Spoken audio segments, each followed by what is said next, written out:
is backsliding for justice and truth. Brutal responses will only provoke more tension and violence. Human rights law protects all, including the most vulnerable. Yet, attacks on minorities of all kinds are growing as states roll back commitments to tackle and prevent discrimination. Excessive use of force and deaths of people of African descent at the hands of law enforcement persist in many states, often rooted in systemic racism. Indigenous peoples continue to be denied their rights to land and to free, prior and informed consent in mining and other commercial projects. Violations against Roma are widespread in several European countries and beyond, including police violence, hate speech, and systemic exclusion in health, education and housing. Representation of Roma in the European Parliament has shrunk to zero.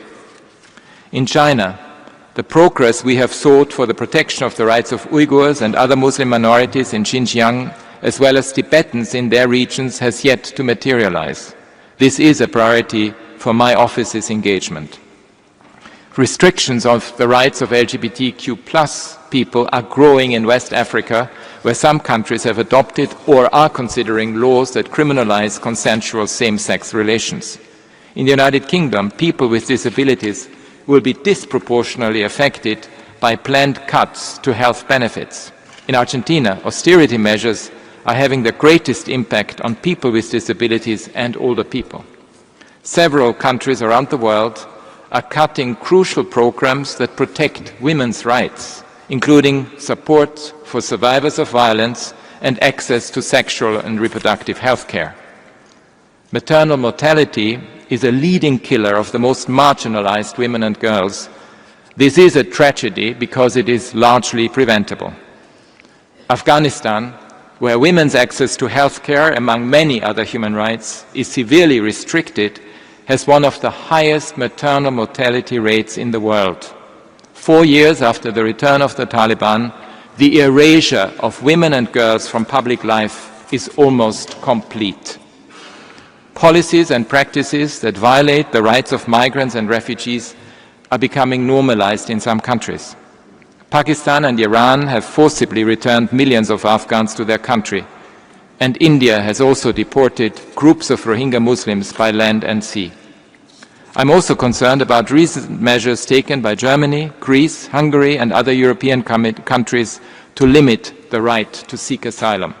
The United States has reportedly reached agreement with several governments, including El Salvador, South Sudan, Eswatini and Rwanda, on deporting third country nationals to places other than their homeland, raising concerns about compliance with international law. Kuwait has revoked the citizenship of thousands of people in recent years, leaving many stateless. In Cambodia, changes to the constitution and nationality law allow the authorities to remove citizenship in cases of treason, creating further ways for them to target their critics. In a positive development, North Macedonia has resolved all known cases of statelessness since the dissolution of the former Yugoslavia, the first country in the region to do so. Excellencies, our human rights mechanisms, including this Council, are a force field that protects people against unrestrained power.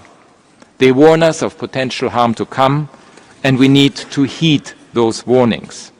Hate speech is a sign of rising tensions that can lead to violence. Around the world, we witness growing anti-Semitism, Islamophobia, homophobia, racism, and large-scale disinformation campaigns. In Chad, Nigeria, and other countries in the region, conflicts between herders and farmers are aggravated by hateful narratives, escalating to deadly clashes.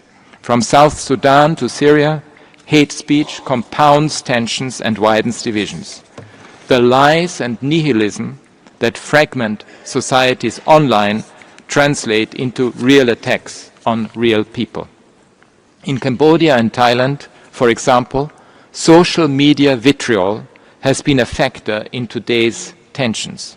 In Spain, online media were weaponized to instigate physical violence against migrants. In Serbia, Online hate speech often goes unpunished.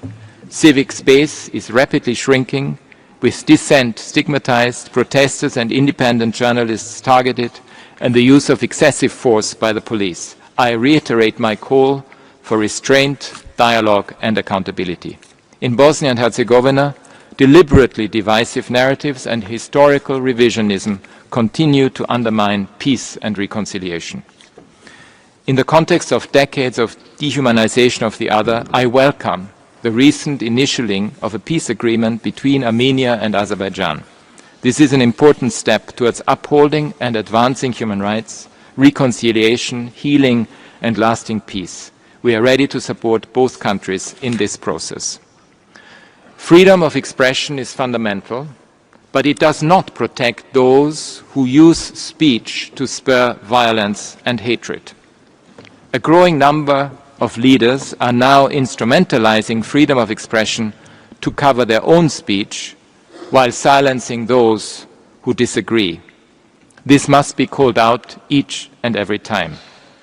My office engages with national authorities, leaders and media to develop strategies to define and counter incitement to hatred. Elections are a litmus test for government's commitment to freedom of expression and assembly and the rule of law. Here too, our human rights monitoring raises the alarm and helps to prevent violations. My office has been following preparations for upcoming elections in Cameroon, Côte d'Ivoire, Guinea, Guinea-Bissau, Malawi, Tanzania and Uganda. I'm deeply troubled that in many of these countries, the authorities are resorting to harassment, exclusion or detention of opposition leaders, restrictions on media freedom, bans on peaceful protest and crackdowns on human rights defenders. Such actions, coupled with disinformation campaigns and hate speech, could feed tensions, polarization and violence. I urge the authorities in these countries to reverse course immediately. Ahead of next year's election in Ethiopia, I am concerned about arbitrary detention of journalists and recent laws that may restrict freedom of association and expression.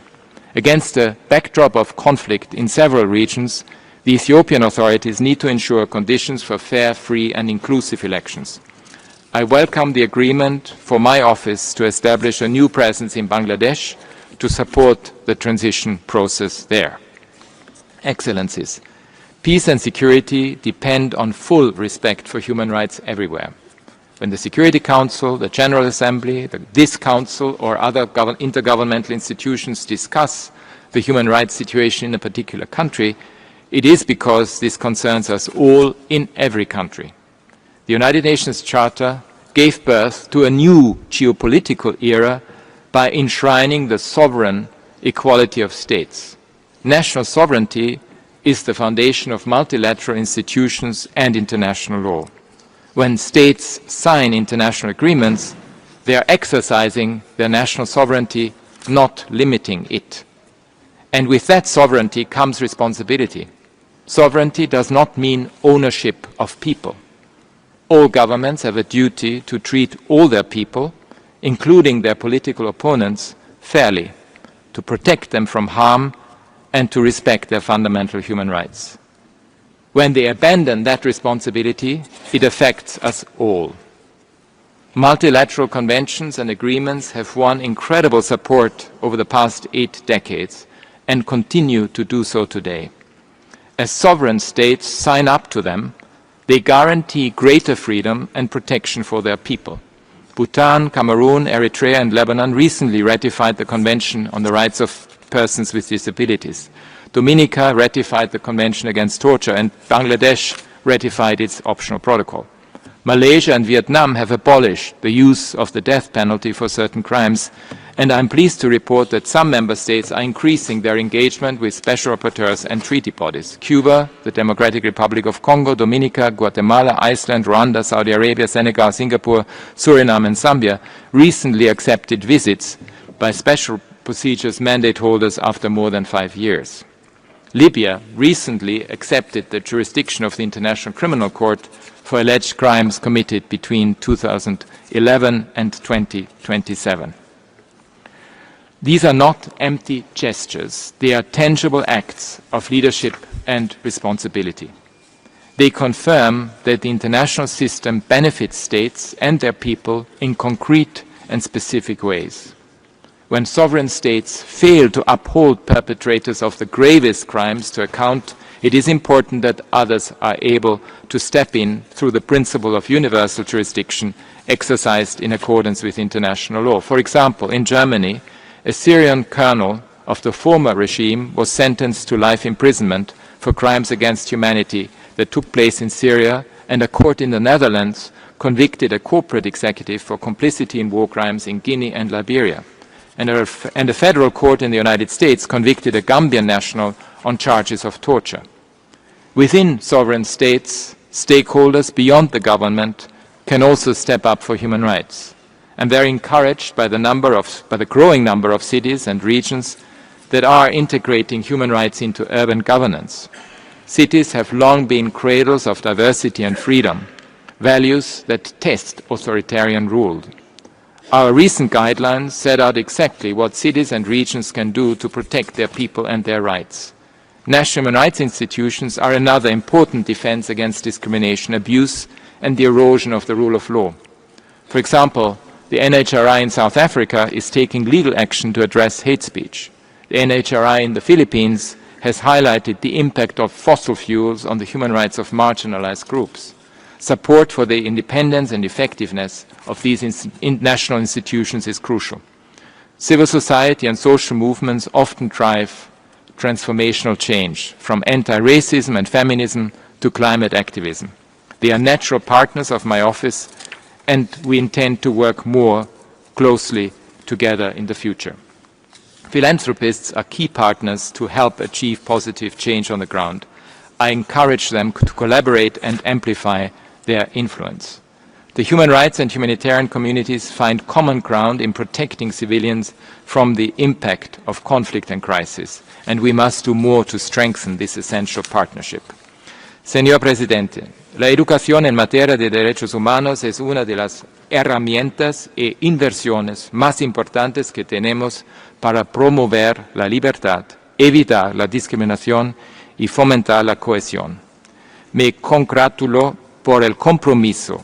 Human rights education is one of the most important tools and investments that we have to promote the future of our young people. I am delighted at the commitment and progress of some member states, from Guyana through to Mongolia, the Middle East and South Africa. We're supporting efforts to develop human rights study plans to raise up the voices of young people and to promote civic participation.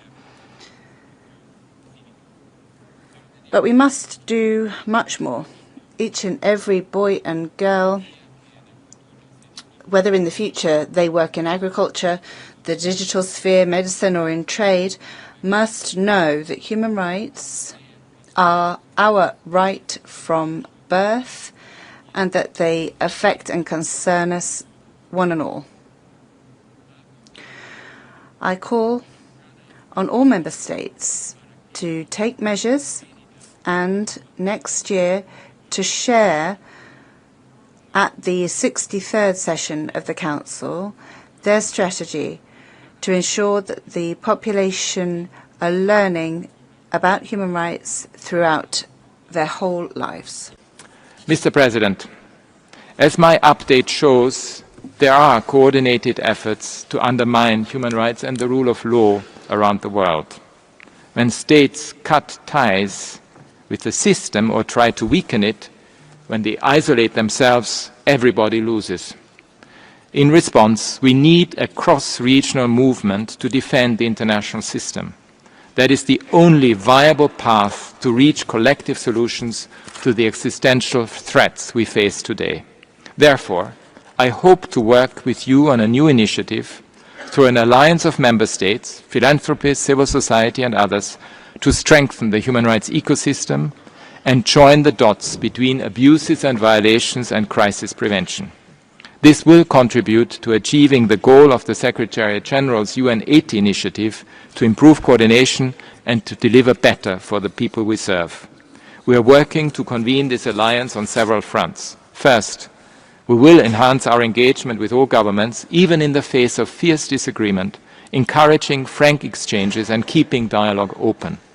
What gives me hope is that the vast majority of people around the world are crying out for human rights and freedoms. Second, we will reinforce the value of human rights to every citizen and every government through positive narratives and creative outreach. Third, we will harness innovation for human rights, including AI, by strengthening our partnerships with tech companies, academics, civil society, and more. Fourth, we will develop and grow support for the human rights economy together with our partners. And fifth, with your support, we will bolster sustainable funding for human rights work by identifying new avenues and models. Because history has shown time and again that no one is safe when human rights are under attack. Abuses committed against one group are always part of a broader pattern of oppression and lead to the wider erosion of fundamental freedoms. Human rights are meant to challenge our assumptions, to identify the blind spots and encourage self-critical reflection, because no one is perfect. Our human rights mechanisms are one of the only parts of the multilateral system that has teeth. I encourage you to use them. Engaging with my office and the human rights system as a whole is valuable not for engagement's sake, but to achieve tangible progress for people everywhere. Together, we must refuse to back down in the face of discrimination, distortion, and lies. Together, we need to safeguard 80 years of progress on freedom, equality, and justice. Thank you. Merci beaucoup, Monsieur. Thank you very much indeed, High Commissioner. We will now take a brief break before undertaking the enhanced interactive dialogue on the human rights situation in Myanmar. Thank you.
Excellences, distingués collègues, nous allons maintenant entamer le dialogue interactif renforcé